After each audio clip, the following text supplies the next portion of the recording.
Join the Widewail team May 9th at 3 p.m. Eastern for part 1 of our 3-part virtual event series, Voice of the Resident, where we will look at the tour and move-in lifecycle stages.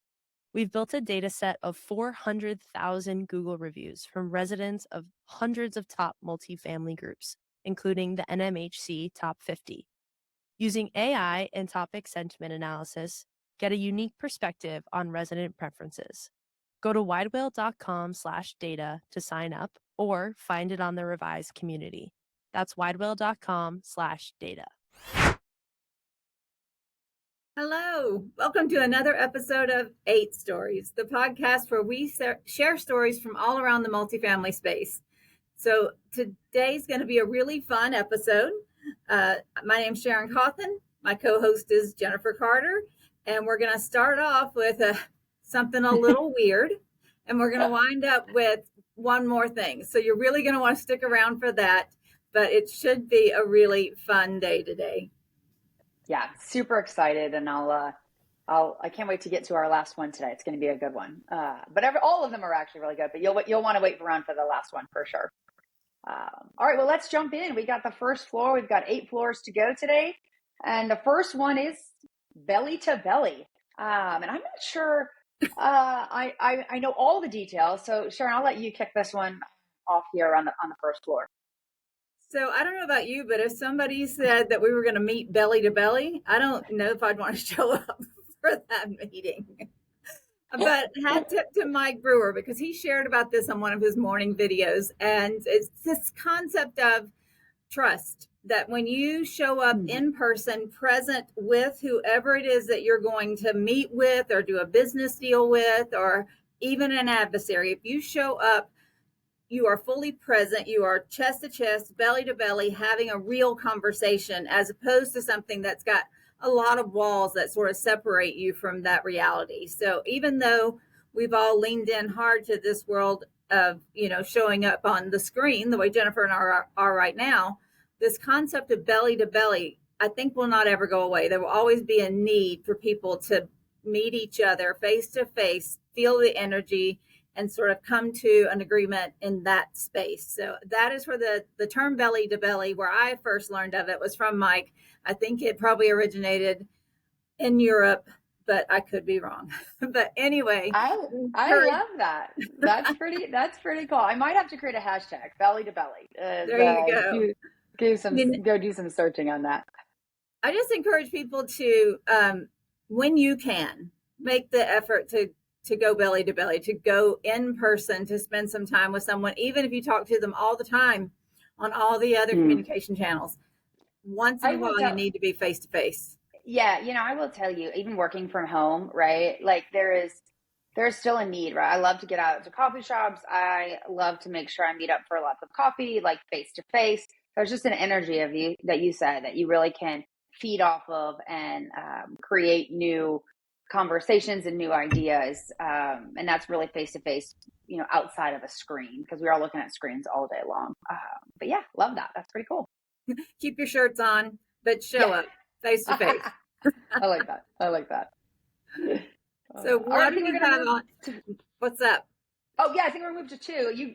This is another one you have that you have kind of found out in the multifamily space. So we're going to move to floor 2, and it's from a well-known key speaker in the industry.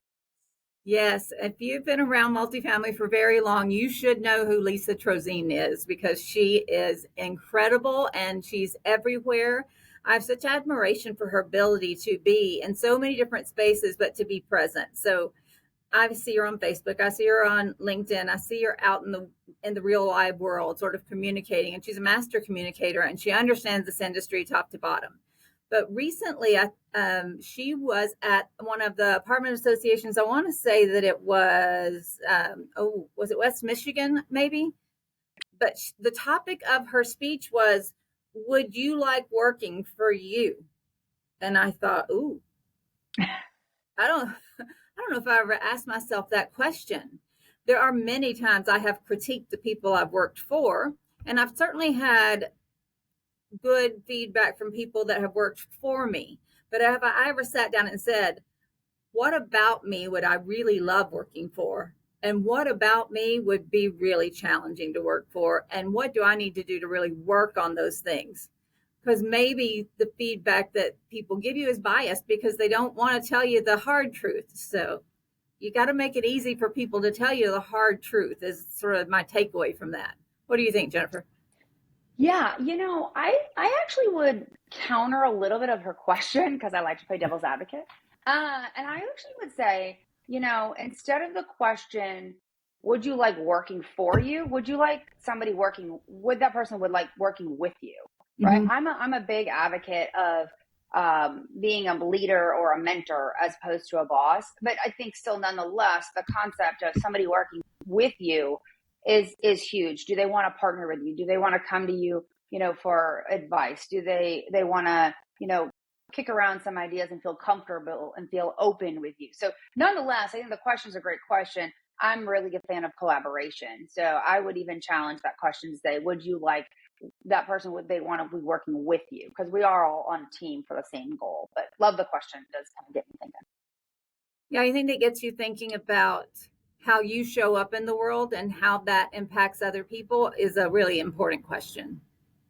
Yeah, and as a matter of fact, that actually leads into our third story, pretty seamlessly, if I may. As we're recording this, it is National Apartment Association RPM Careers. What a headline title there for you.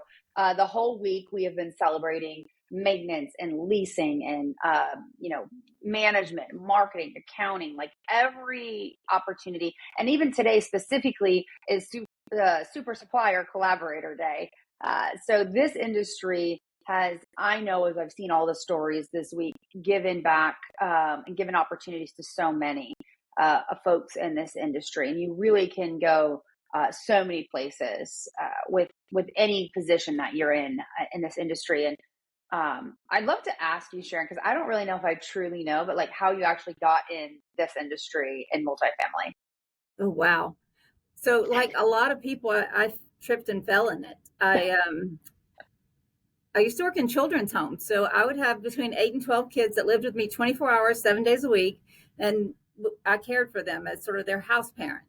And then when we left that, we were living in a duplex community, a small little duplex community, and the manager quit. And I thought, well, I don't know what she does, but I think I could learn. So it was such a small community. That one, a sister community in a town over. So suddenly I had 2 properties, no experience. Everything was manual, no computer. I mean, you had a 10 key, you had, the receipts that you wrote out in triplicate, all of the things. Yes, the pegboard.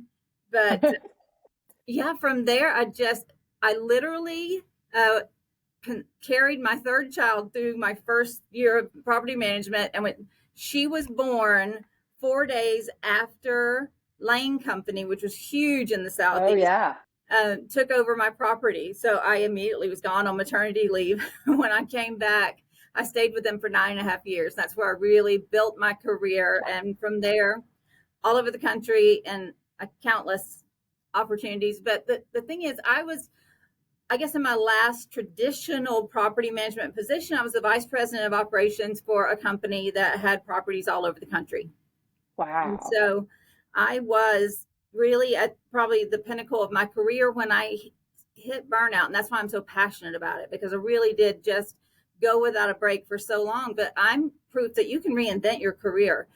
You do not have to take a traditional path. If you, whatever seat you're in today, if there's another seat you're dreaming about, it doesn't have to be this linear path to get there. So I sort of left the industry for a while, and my other passion had always been writing. And so I was writing for people whenever a company I still work with today invited me to please come and help them with a variety of things. And I have found myself in the wonderful world of blogging and podcasting and online content creation, something I never would have imagined, but in a reimagined life has really served me well, and it's made the industry fun for me again. So you're never stuck in any one. What about you? For me, let's see, back in 2009, so about 15 years ago, I also fell in the industry. I think that's fell into it, such a standard thing.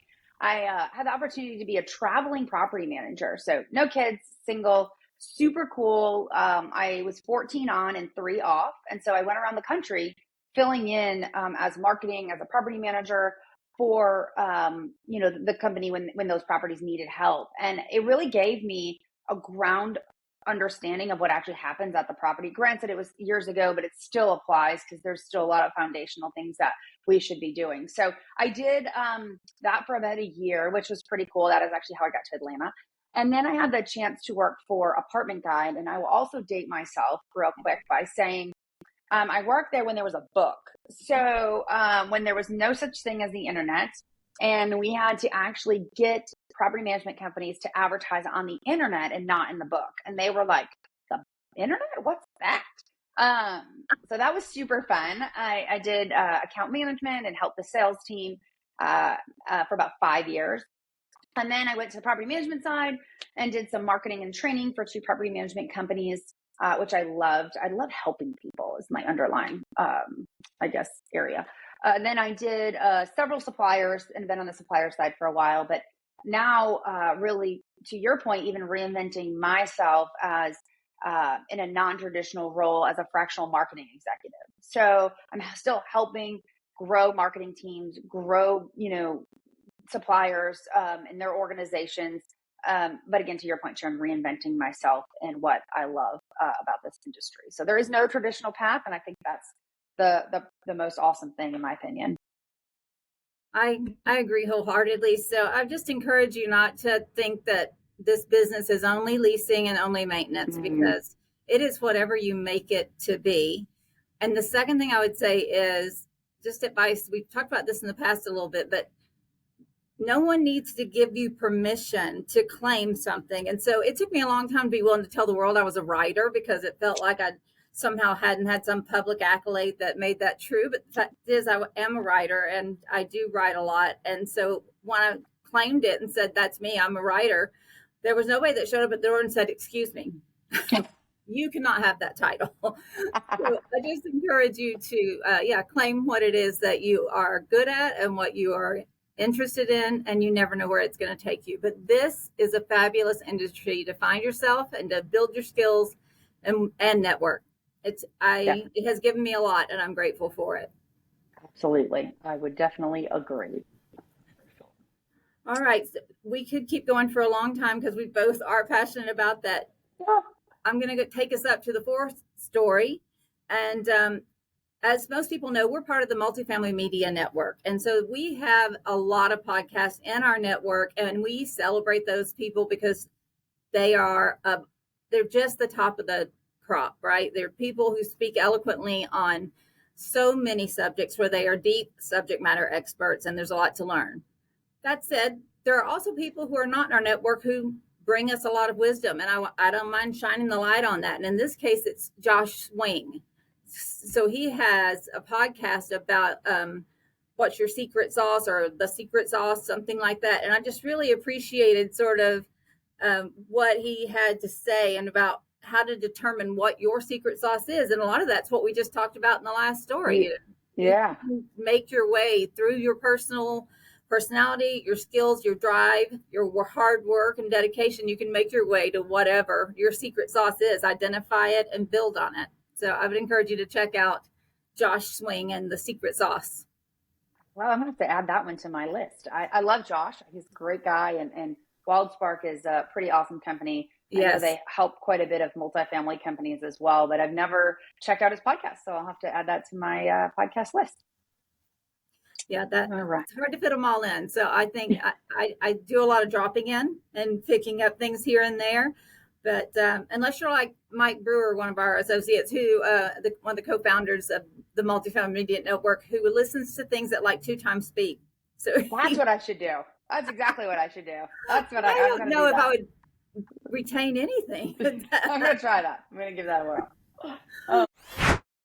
This episode is brought to you by Widewail, the reputation partner for BH, Avenue 5, Trilogy, and more.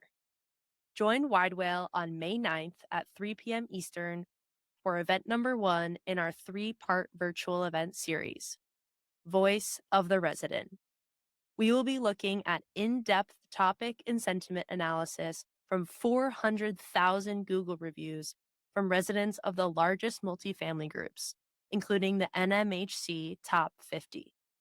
Throughout the series, we will report on resident preferences and trends found in reviews by life cycle stage, retention, residency, and for our first event, tour and move-in.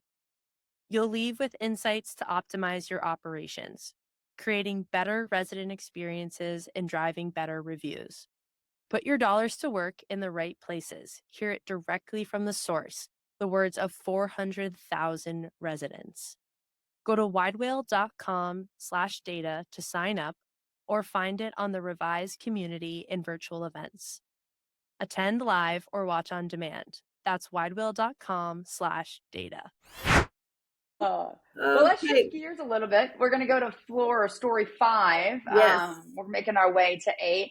And we've got, let's see, about a couple of days, 3 or 4 days until Earth Day, April 22nd. So that is right around the corner.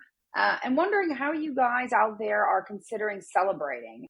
You can invite residents to help build and plant plants or trees. Maybe 1, 2, 3. Maybe there's some in the community, in your apartment community, or maybe there's even some at a local park or a trail. I think there's always opportunities to invite your residents for a cleanup, right? You can even, do a little lunch, breakfast, cold drinks, some subs, or, whatever that may look like. You can also even maybe connect with, your local town, right? For maybe there's a community cleanup. So again, maybe there's just some different ways to help save the earth one item at a time, one plant at a time. I think it would be pretty cool. What do you think, Sharon? I think at a minimum, we're not doing any harm by doing a little bit of good, and that we shouldn't assume that our residents wouldn't be interested in helping out with something like that. Because as you've said in the past, a lot of people have a volunteer spirit and they look for opportunities to volunteer, or they look for opportunities to engage with other people. And so, although when this episode is dropped, Earth Day will have already happened. Any day of the year can be a day that you set aside to do a little bit of good in the world.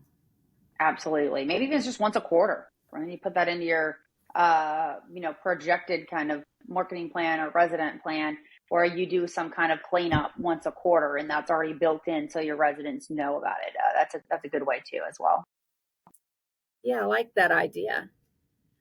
Okay, so we're going to go on to the next story, which I believe is our 6th story. And Jennifer, this is one that I think you have some passion about. I do. And it's relationships matter. Really in all aspects, outside our industry, right? In our personal space, I could tell my kids in their personal bubble, right? As well as our residents, as well as your relationships with your suppliers. Again, it is, something super important. They are helping you at your community and furthermore, helping your residents. So ultimately, relationships, are going to help you meet your goals. But it's really important and to play the long game. I'm a huge proponent and advocate of that. I actually selfishly will say that I happened to get an article published in the National Apartment Association Units magazine, and it was about relationships with suppliers, and they're in taking the long route and building that trust and transparency and getting to know someone, right, for more than just the transaction. So with that, and how do we extend that philosophy and my thoughts to a resident? And residents in that sense is get to know who they are. They're people, they're humans, right? They're not AI, they're not bots, but they are somebody who's got, different opinions and different thoughts and how they're wired and what they've experienced. And even to get to know their pets, pets are such a common ground and people will all gravitate to that. So that is an easy one. Get to know their birthday. When you make relationships with people, you, in my opinion, pull on heartstrings, and that's the emotional piece, that's the empathy piece that people feel connected to. So I'm a huge proponent of building relationships for the long haul, not for the immediate need. But that's me. I'm big passionate about that one. How about you, Sharon? I love the idea that relationships are for the long haul. So when you think about that from the supplier vendor side, they may not get your business the first time they stop by and chat with you. They may stop by and talk to you, or you may meet them in other places. They may present to you for a long time before it's the right time. But it's that relationship matters, that they've taken the time to build, and it doesn't feel so transactional that you just want me to immediately say yes. Yeah. But I think about residents. A long time ago, when people came into the office to pay their rent, you would see probably 50-60% of your residents once a month, right? They would pop in, give you the rent check. You could say, hey, how's it going? But now everything is sort of online and digital, and you can have residents that you never really see.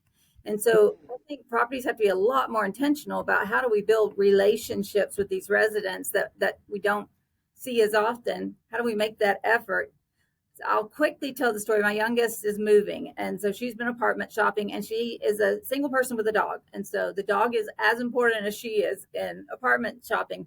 And she had found the one that she thought she wanted, but she was on her way home from something else, and she saw a giant dog park. And she said, okay, I'm just going to pop in on a weekend, no appointment, just to see if she could see. That is the place she's moving.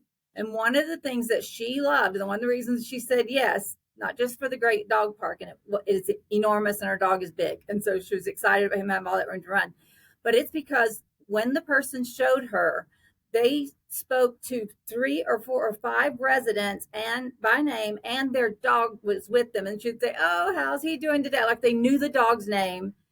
It mattered to her that these people actually engaged to that level. So if you think those little things don't matter, that made a renter decision. And when you think about how long she'll live there and how much rent she'll pay, that is a tens of thousands of dollars decision that was made because you took the time to know the names of your residents, and they're the ones you see, and you see their pets, and you could speak to them in front of a prospect.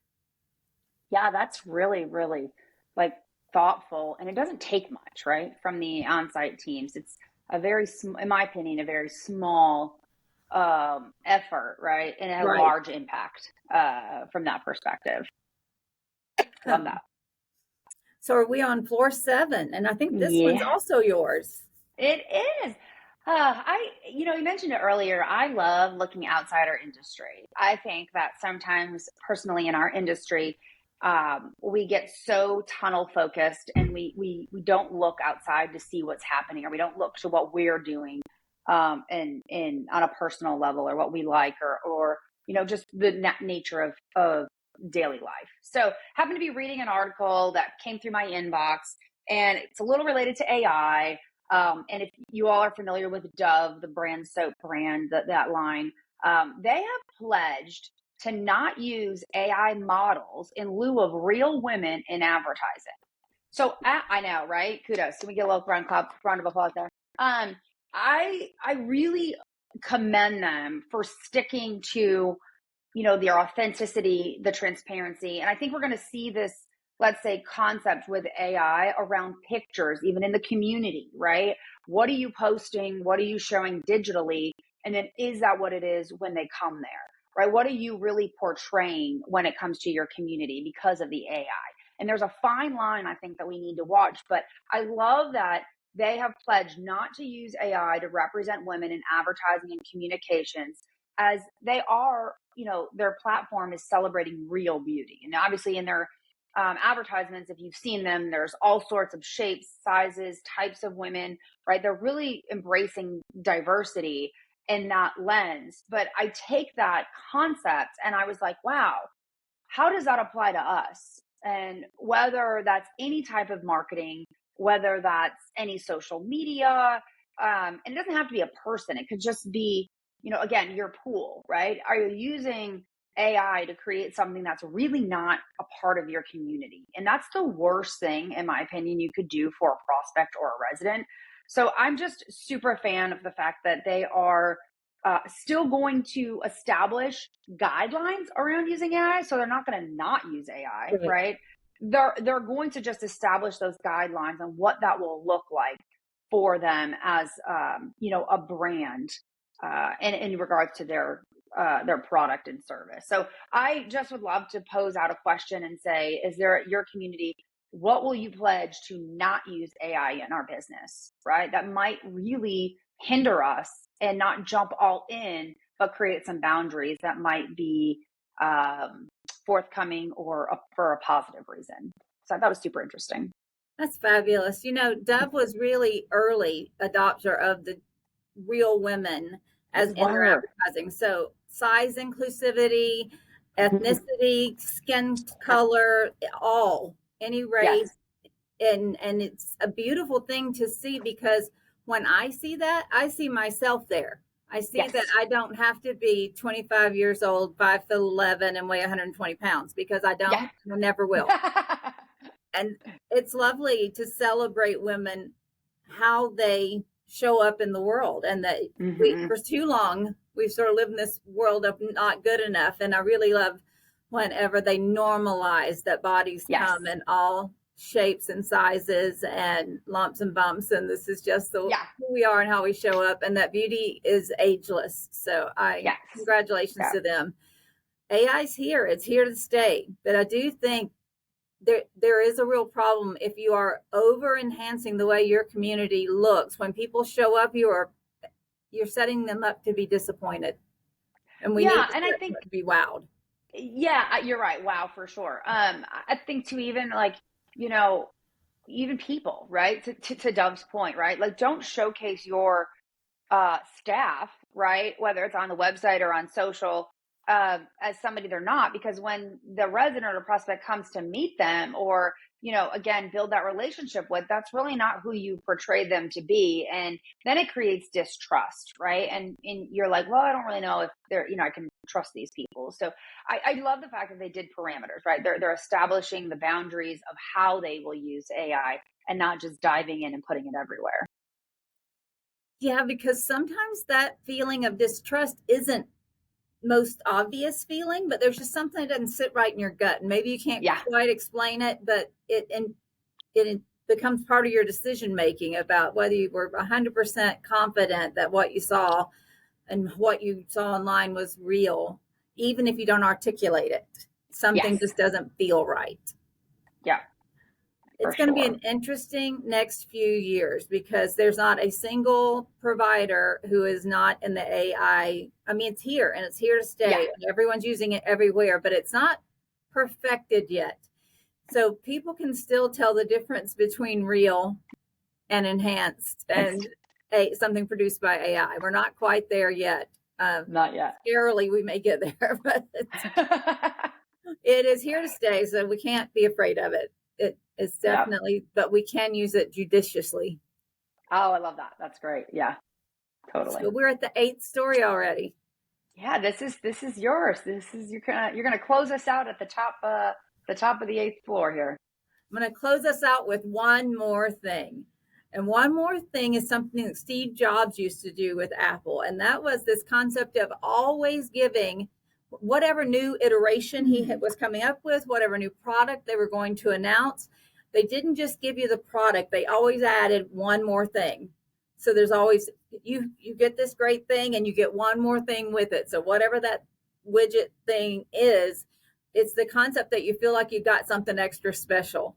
And it made me think about can we turn one more thing into our industry? Like, we give a renter, somebody who's renewing, we give people who are moving in. You said birthdays earlier. How can that turn into one more thing? And if we aren't, as I said earlier, having as many organic engagements with our residents, then we really must use the one more thing. And that's the opportunity to see them face to face for a special thing that we created. And that's not a resident event. Maybe it is, hey, it's your birthday, come into the office, we've got something special for you. It's swag, it's whatever, but it's just the opportunity to help people feel like they got something extra special, just one more thing. What comes to mind for you? As you're sharing that, I love the concept of one more thing. And I'm trying to figure out what could that be from a prospect's perspective, right? And again, not making it an extra plunger, okay? Like, let's think outside the box, right? Like, don't give them 2 plungers instead of 1. But what is that extra special that, again, may not cost much from your perspective? Because I know that's always an issue, right? Or concern at the property. But what are those things? So I will say, as you've said in previous ones, we love comments, we love feedback. If you are listening and you've got that one more thing you're doing at the community, we would love to hear it. You can put it in the comments, leave it in the review section at network.com, but we would love to hear your one more thing, because I'm sure we've got some folks out there doing that. You know how we have wow fridges now, and all the properties have them, so they're filled with goodies. This is from a very long time, maybe probably the 90s. But I knew a manager who said that she always gave her, in the summertime when you're coming in Georgia and it's high humidity, you come back to the office and you're drenched, she would give them a small ice cream, like a pint of ice cream and a spoon, for two reasons. One, it cooled them off. They loved it, but also you would move to eat it in one setting. So she thought they're going to have to go home after this. They're not going to shop any of my competitors because I've just given them this ice cream. I'm a huge fan of ice cream, so I'm in. I love that. Right? That is. Most people would say yes to the ice cream. Yeah. I did think that it was funny that she had her ulterior motive of how it might also benefit her. But whether it's an ice cream, whether it's a piece of swag that lets people know they've been to your community, when they're drinking their coffee, they're going to remember it was you. Whatever that one more thing is. But you're right. In the comments, I'd really love for folks to share with us, what is the one more thing that you're using to create that extra special experience. Yeah, I will be looking out for those comments. That's for sure. Yes. Well, I think that it's time for us to wrap up this episode, but we'll be back next week with another set of 8 stories. Please share your stories with us. We're happy to use them in a future episode and to give you credit for them. And thanks so much for joining us today.